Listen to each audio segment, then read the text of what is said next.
Nakakita ka na ba ng isang higanteng puno? Na kung titignan sa malayo ay tila isang puno na kung hindi pinutol ay posibleng aabot sa ulap ang taas nito. Saan kaya ito makikita? Totoong puno kaya ito na pinutol sa panahon di umano ng mga higante? At ano-ano nga ba ang 10 pinakamalalaking puno sa buong mundo? Yan ang ating aalamin. Pang-10, Robert E. Lee. Katulad ng lahat ng ibang puno sa listahan, ang Robert E. Lee ay isang giant sequoia. Ito ay may trunk volume na 1,135 cubic meter, taas na 77.6 meters at kabilugang sukat o circumference na 26.9 meters. Ang puno na ito ay ipinangalan sa commanding general na nanguna sa Army of Northern Virginia noong panahon ng digmaan sa pagitan ng mga estado ng US at kinalaunan ay huling naglingkod bilang presidente ng Washington College, ngayon ay Washington and Lee University. Matatagpuan ang puno na ito sa Garfield Grove, isang malaking kagubatan ng mga puno na malapit sa bayan ng Three Rivers, California.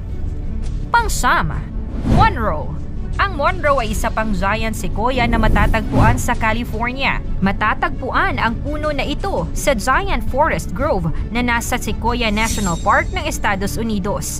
Ang puno ay may kaparehong trunk volume gaya kay Robert E. Lee sa sukat na 1,135 cubic meter. Ngunit ito ay nasukat na bahagyang mas marami ng 2 cubic feet. Mas mababa ito ng kaunti kay Robert E. Lee sa taas lamang na 75.5 meters, ngunit mas bilugan ng bahagya sa circumference na 27.8 meters.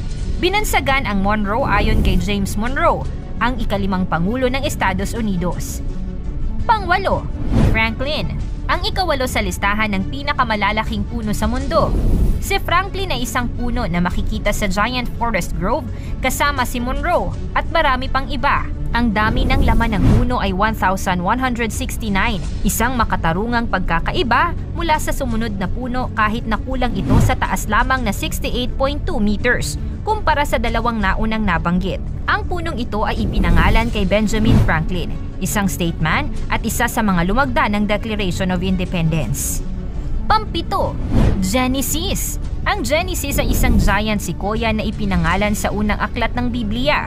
Ang puno ay may malaking trunk volume na aabot sa 1,186 cubic meter at kahanga-hangang taas na 77.1 meters. Sa kasamaang palad, malamang nabababa ang puno sa listahan sa mga darating na taon dahil ito ay lubos na nasira dahil sa Castle Fire, isang trahedya ng wildfire, noong 2020. Ang nakakapaminsalang wildfire na ito ay nagdulot ng malaking pinsala sa Mountain Grove Home, ang kagubatan kung saan matatagpuan ang Genesis at marami pang malalaking puno.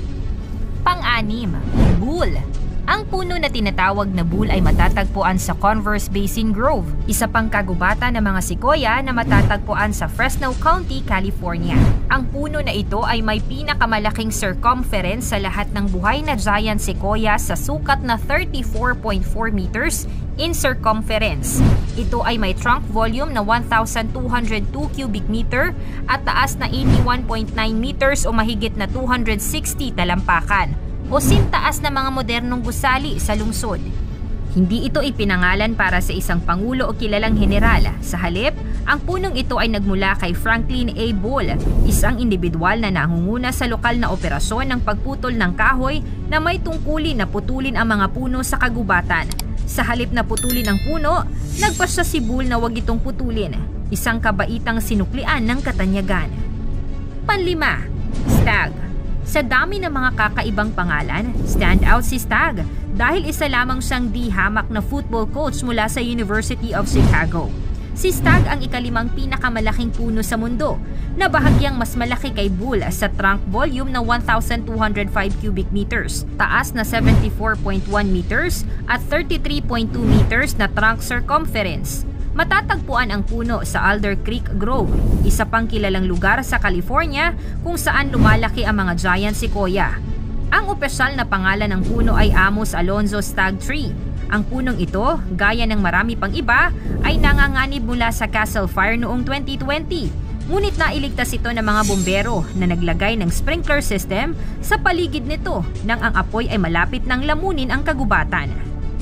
Pang-apat, Lincoln. Si Lincoln ang pinakakawawang higanting puno dahil ilang beses na itong nasunog ng wildfire. Kaya naman sa taas na 78 meters at trunk volume na 1,259 cubic meter, ang base ng puno ay naging irregular at puno ng mga sunog na balat sa lahat ng direksyon nito.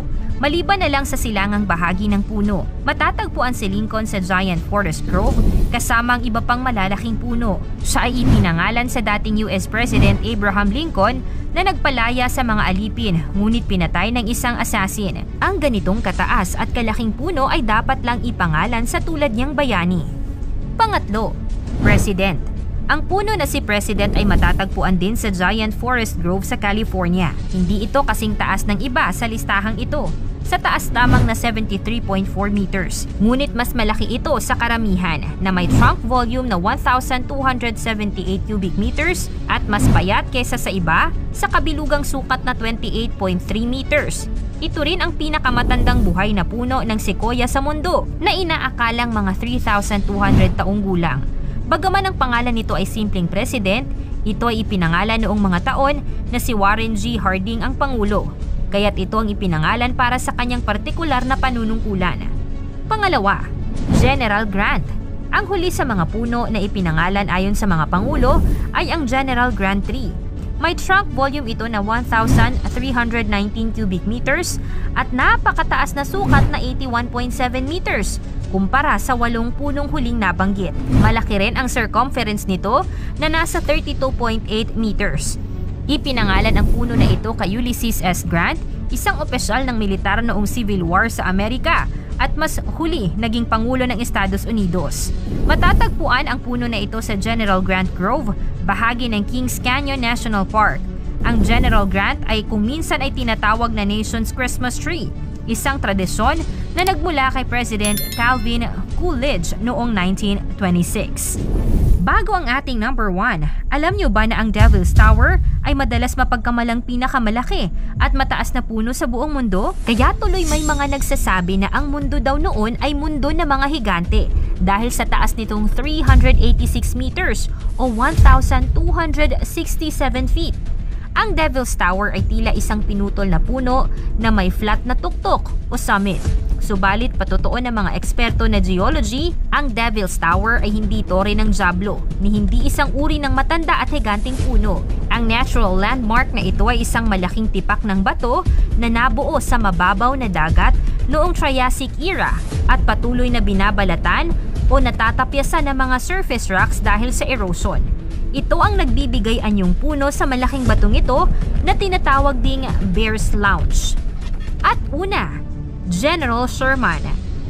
Ang pinakamalaking puno sa mundo ay ang General Sherman. Ang napakalaking punong ito ay may dami ng laman o trunk volume na aabot sa 1,486 cubic meters. Mahigit 100 cubic meter na mas marami kaysa General Grant. Matatagpuan ang puno sa Giant Forest Grove ng Sequoia National Park sa California. Ang puno mismo ay tinawag para kay Union Army General William Tecumseh Sherman na nagtagumpay ng malaking tagumpay laban kay General Johnson sa mahalagang Battle of Shiloh. Kahanga-hanga ang punong ito dahil ito ay tinatayang 2,700 years old na at patuloy pang lumalaki.